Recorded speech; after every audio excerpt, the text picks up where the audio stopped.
Chers amis téléspectateurs, chers internautes, c'est un grand plaisir de vous retrouver pour ce nouveau numéro de votre émission Horizon Afrique. Aujourd'hui, c'est un numéro spécial car je reçois celui que j'appelle l'entrepreneur franco-africain du fait de son humanité et de son africanité et aussi de son sens de l'ouverture. Je reçois monsieur Eric Favre. Eric, bonsoir et merci d'avoir répondu à notre invitation. Bonsoir Samba, merci de votre accueil. Il me semblait important de pouvoir participer à cette émission que l'équipe Eric Favre TV et Metacom a créée en tant que fondateur du groupe. Il me paraissait important de montrer l'exemple. C'est important. Alors Eric, nous allons tout de suite attaquer avec la question inaugurale. Une nouvelle ère s'ouvre au Sénégal en toile de fond avec l'élection du président Bassirou Diomaye Faye. Vous êtes au Sénégal depuis plus d'1 an. Comment est-ce que vous voyez l'avenir de ce pays? Écoute, cette élection me rend extrêmement heureux, confiant et renforce ma foi que j'ai en le Sénégal et en l'Afrique en général. Et puis je suis surtout très très heureux parce que je sais que beaucoup d'entre vous ici dans nos équipes soutenaient cette nouvelle ère, ce nouveau gouvernement avec Bassirou Diomaye Faye. Et puis comme Premier ministre Sonko, que je suis depuis longtemps, et je rends hommage vraiment, je ne parle pas des hommes politiques, je parle des hommes.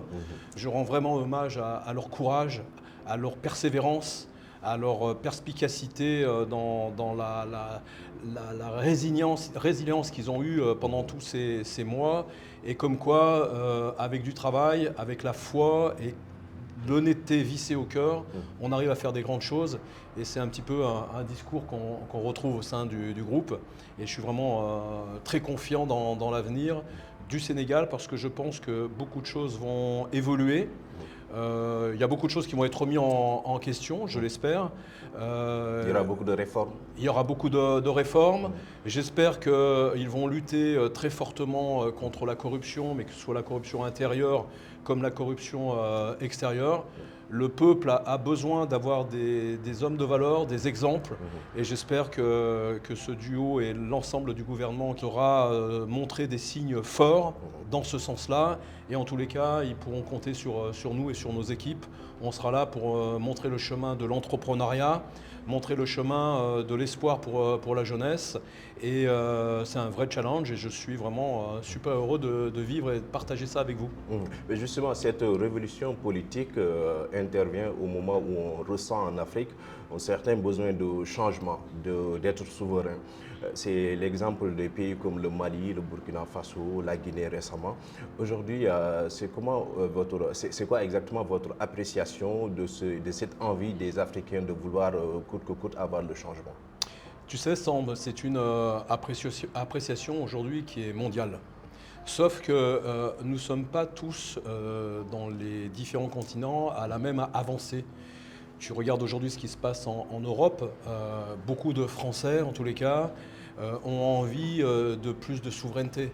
On aura le bol de l'Europe, on aura le bol de toutes ces normes, de toute cette politique pourrie en fait qui rend malheureux, qui nous enferme dans des normes où notre espace de liberté a disparu.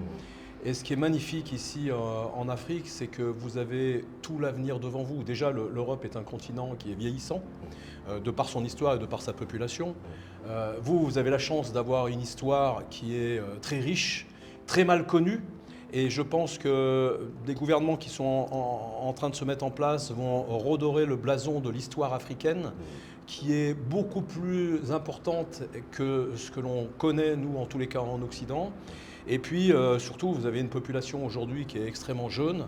Vous avez un continent qui est grand. Vous avez les cartes mondiales sont en train de s'inverser, c'est-à-dire qu'effectivement, cette hégémonie occidentale est en train de se fracturer un petit peu dans tous les sens. Et il va falloir que ces nouveaux politiques soient audacieux, courageux et n'hésitent pas à faire des pactes gagnant-gagnant avec tous les pays ou continents qui vont dans le sens de l'évolution, de la construction et pas de la monopolisation. Au contraire, c'est remettre des compétences en place, faire évoluer les conditions de vie du peuple et surtout mettre aussi la population au travail et que ce travail soit rémunéré de manière correcte. Donc il y a un gros travail à mettre en place. Il faut imposer un changement de paradigme. On n'a pas le choix. C'est-à-dire que soit C'est ce gouvernement arrive à faire un pas en avant pour que ça va peut-être prendre 1 ou 2 générations, probablement, avant d'arriver au summum de ce que l'on peut faire. Mais le tout, c'est déjà d'arrêter la marche arrière ou la stagnation, c'est de faire le premier pas. Et c'est tous ensemble, avec la population, avec la jeunesse et un gouvernement que l'on a envie de suivre, à qui on a envie de donner de notre temps, de notre énergie, de pouvoir faire ce premier pas pour que les autres puissent suivre derrière. Alors, vous êtes entrepreneur français, opérationnel dans plus de 70 pays à travers le monde. Aujourd'hui, il y a une histoire particulière qui vous lie à l'Afrique. Pour le cas du Sénégal et pour le cas du continent de façon générale, quel est aujourd'hui l'état des lieux de vos investissements et à quoi pouvons-nous nous attendre? Alors, effectivement, je suis un entrepreneur français parce que je suis né en 1963 en France, mais je dirais je suis un entrepreneur tout court déjà. Et un entrepreneur peut entreprendre n'importe où dans le monde parce que c'est un état d'être, c'est un état d'esprit, c'est le besoin de construire des richesses humaines et matérielles, le besoin de prendre des risques, c'est à ce prix qu'on arrive à créer des emplois et à créer de la richesse au niveau d'un pays. Pour moi, l'Europe, c'est le passé et c'est vieillissant. Mon identité de paysan, je suis un petit-fils de paysan, je suis un gamin, j'ai 60 ans mais je suis resté un enfant dans ma tête et je me sens bien ici en Afrique et je suis dans une période de ma vie aujourd'hui où j'ai envie de transmettre, j'ai envie de partager mon expérience avec beaucoup d'humilité. Je ne suis pas là pour construire un empire, je suis là pour transmettre et faire en sorte que des jeunes aujourd'hui puissent suivre mes traces d'entrepreneurs et entreprennent au sein du groupe ou individuellement pour pouvoir justement être autonomes dans leur vie et créer des richesses ici au pays. Et je m'engage vraiment solennellement que tout ce que j'ai construit et tout ce que j'ai investi ces dernières années ici, qui est venu de mon travail que j'avais fait en Occident, je l'ai investi en Afrique et que tout ce que je vais construire restera en Afrique. Je n'ai pas du tout l'état d'esprit de venir construire, développer des richesses pour pouvoir les ramener ailleurs. Elles resteront, et là je m'engage fermement ici en Afrique. C'est important. Encore une fois, j'ai 60 ans, mais mes filles sont dans 35. On est bien dans notre peau, on est bien dans notre axe de vie.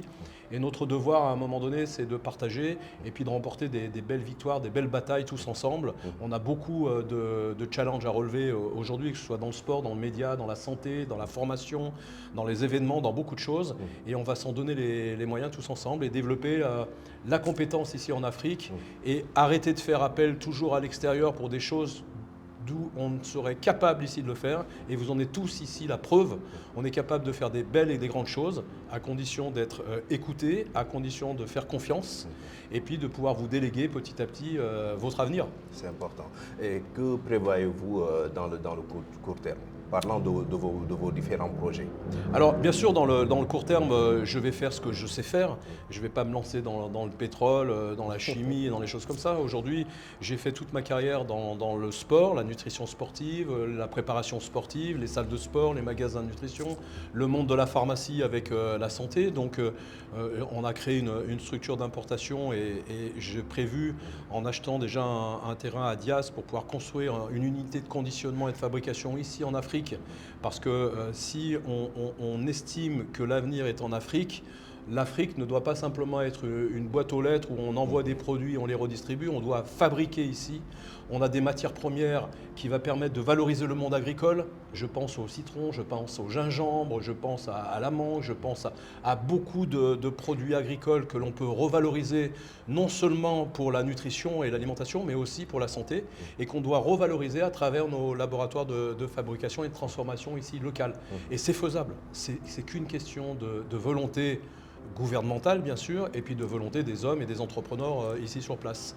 Et puis bien sûr les médias, avec la chaîne aujourd'hui Eric Favre TV que vous menez, avec Lutte TV, vraiment s'ancrer dans la culture ici sénégalaise et africaine, et puis pouvoir la développer donc sur l'ensemble de l'Afrique de l'Ouest déjà, et puis après beaucoup plus largement.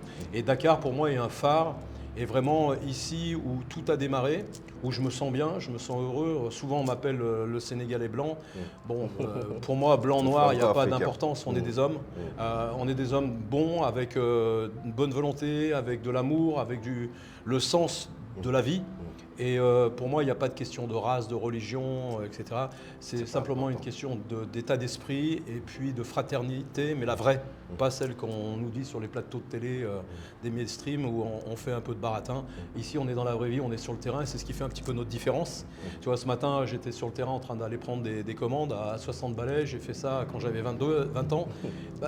Ces vibrations que je ressens, je suis fier de pouvoir les retrouver ici avec vous au Sénégal. C'est important.